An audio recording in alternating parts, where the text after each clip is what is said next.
more immediate, and you become more immediately aware, and you become a better pilot.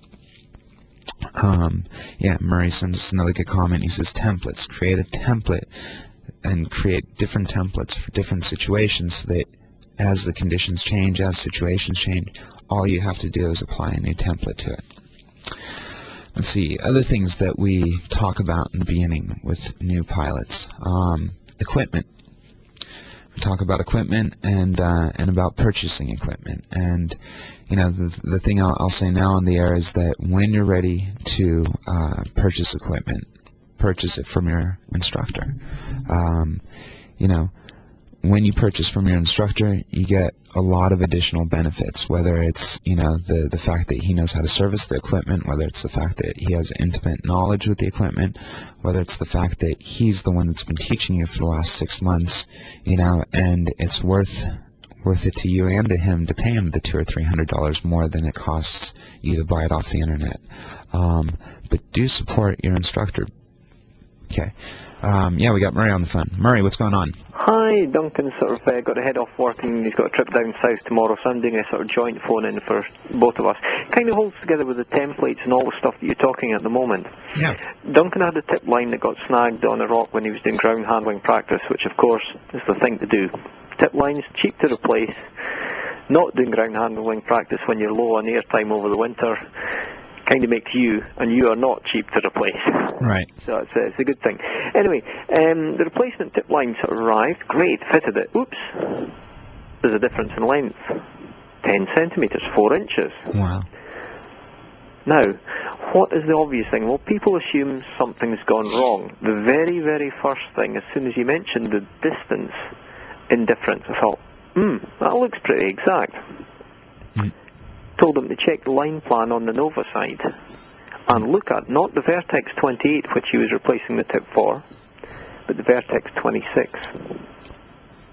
The line length of the snag line was 0.5 centimetre shrinkage on a 26 line, which means the person that had that glider previously, when they replaced the line, they just looked at the handbook without checking the details. And ordered up a replacement one. And this is the sort of template thing. Even though something like this doesn't seem directly connected with actual flying, the more you use everything whenever something goes wrong in life as a template towards flying, the less thinking you have to do in the air. And you just take something that's happened to you in life, and when it happens to you, you think, well, if I was flying, could this be like something that happens? And you think through the situation. Then when you're in the air, right.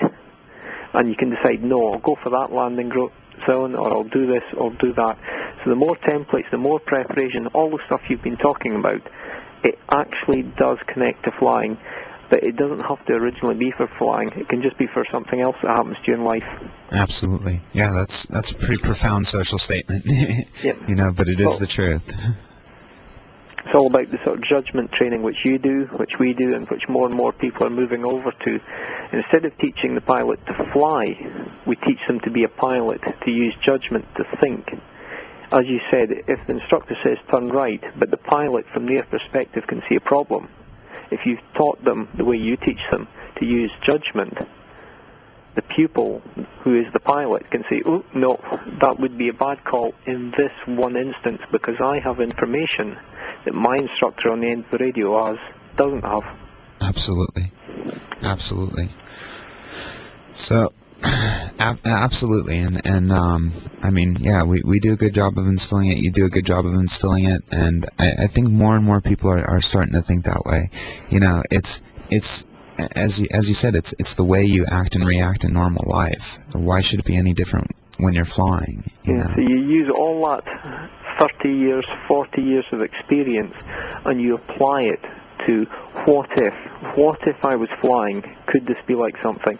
And suddenly you've got a wealth of information that you didn't realize you had, which makes you a safer pilot and makes you safer to fly with. Absolutely. Good stuff, Murray. What else? Whatever. We had some fun the other day. We've just opened up a new site. Not only is it within an aircraft control zone, it's actually within controlled airspace as well. So we just opened up a new site, and it's 5 minutes from Duncan's house. Really?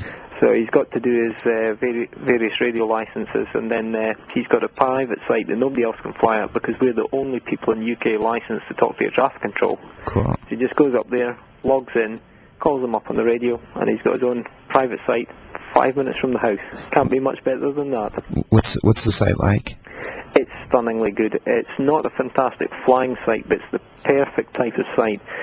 Easy, but just enough that you've got to work at it to make any decent flights. And it's the sort of place you can go out when you've got half an hour from work, if it's a long lunchtime, or in an evening or a morning, and keep your currency up, have a lot of fun, and then when you go to the big sites, you're nice and fresh, ready to roll. Awesome. So he's gonna be spending less time participating on the show and more time flying, huh? Well, no, he's got to do a 6-week radio license course and pass the exams, and they're pretty tough exams. It's about I think it's 2 hours written paper, and then I think it's an hour-long oral test as well. And so this once is you've got that opens up a whole load of airspace. This is so I can transmit on the airbands. Yes, this is for airband. Huh. Wow. Pretty impressive. As soon as air traffic control was calling up, we had quite a lot of folks in powered aircraft and helicopters and stuff. They actually orbit round the hill which we were flying at. It's one of the holding patterns within the ATZ, and they were actually coming around at the same height as us, a few hundred feet away, and we're getting waves from aircraft windows. Wow. Very cool. Wow. That sounds awesome. Well, we'll have to get some photos when you guys get some flights out there. Well, we got some video shot the other day which I still haven't downloaded, and some stills. Cool. Yeah, Duncan sent me a couple of photos that I just saw them last night. I didn't get to look at them all yet, though. So yeah, flying's really coming on leaps and bounds. I mean, he's on about, I think it's 15 odd hours now since he started training with me late last year, and we expect within the next month or two, if we get the good weather plus a change of contract with his work, he should be getting up to about 50 hours by midsummer. Wow.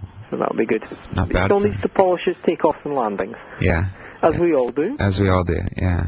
But that's not bad for his first year in flying. Yeah, well, hopefully by the end of this year, which will be sort of a year and a half, but he started training initially with a different lot in 2001, but hopefully by the end of this year he'll be up to maybe 100 hours.